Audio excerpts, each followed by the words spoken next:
turn to Dr. Richard Edero, who is the current president of the Uganda Medical Association, to give us his thoughts on the medical workers seeking for compensation if they get sick during in their line of work. Welcome to NTV Weekend Edition, Dr. Richard Edero. Thank you and good evening. Well, would like to hear from you. What are your thoughts on the issue that doctors want compensation? Is it justified? Sandra, I would like to put this in perspective. To date, world over 450,000 health workers have been infected by COVID in the line of duty, and many of these have died.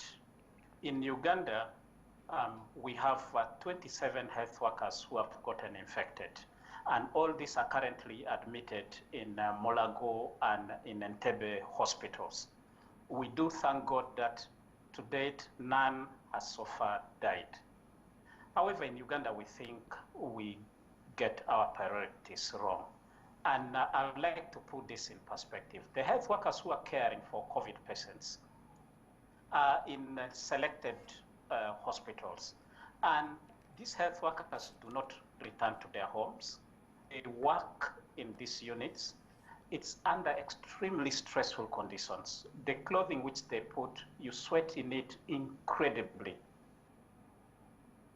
Currently, all of them receive a flat pay and an allowance of 80,000 shillings daily. Our senior doctors, the very few senior doctors and the intensive care specialists who are at the most risk of, who care for the most sick patients and at a very high risk of getting infected, requested that this allowance is increased. And this request has not been honored.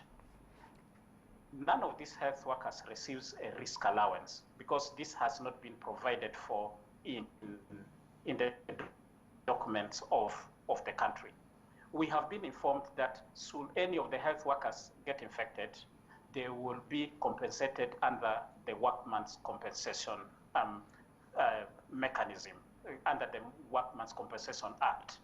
And this, however, other countries are doing much better.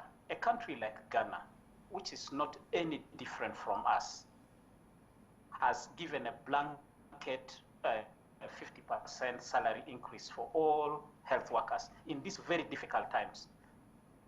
In other countries, there has been a pot which has been created so that in case health workers are infected, there is some money to support their families during this difficult period.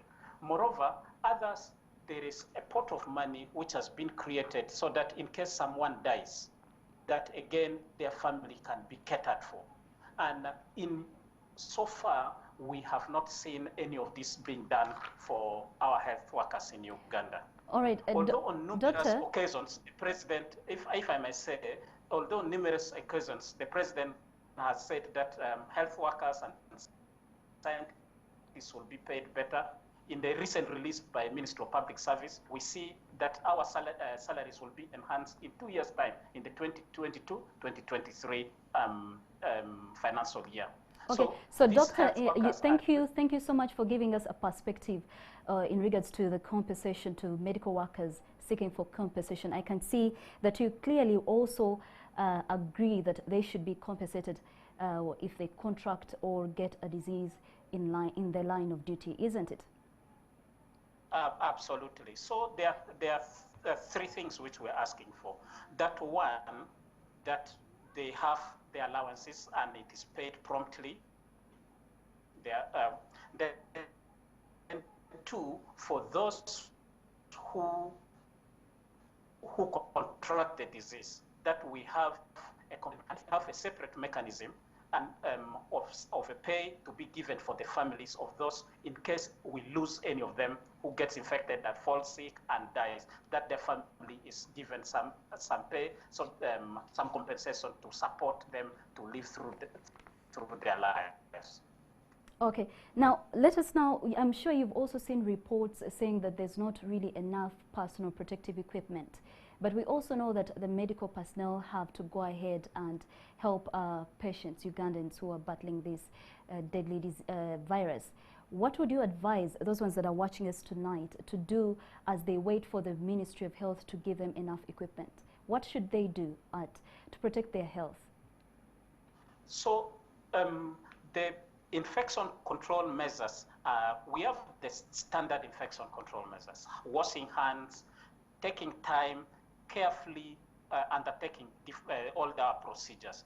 Currently, in all the treatment units, there is personal protective equipment. Our bigger concern is the units, all the other health units, where you may not know that the person who is coming to you, maybe with a toothache, actually has been infected by COVID. And we may recall the ministry putting out clearly that more than 50% of the persons with, who have been infected by COVID are asymptomatic. They do not have any symptoms. So if these people come to the other health units, they may pass this disease to the other health workers. So we are advocating that all health workers will be protected with a basic face mask and glove. And then in the other treatment units, then they can wear the appropriate coveralls. And this is really what we put out clearly, that this personal protective equipment be availed to all. And secondly, that all health workers, be them in the private practice, or be them in missionary or church-based hospitals, or in public hospitals, should be trained in the appropriate use of this protective equipment and also in the management of COVID. Thank you so much, Dr. Richard Edero, for joining us on Skype tonight to share with us your thoughts on the medical workers that are currently seeking for compensation if they get sick in their line of duty. Well, looking at the time right about now, I can see clearly that we are running out of time. And as we always do it every Saturday, coming up shortly after this is NTV Dance Party. Thank you all for joining us tonight. See you tomorrow and good night.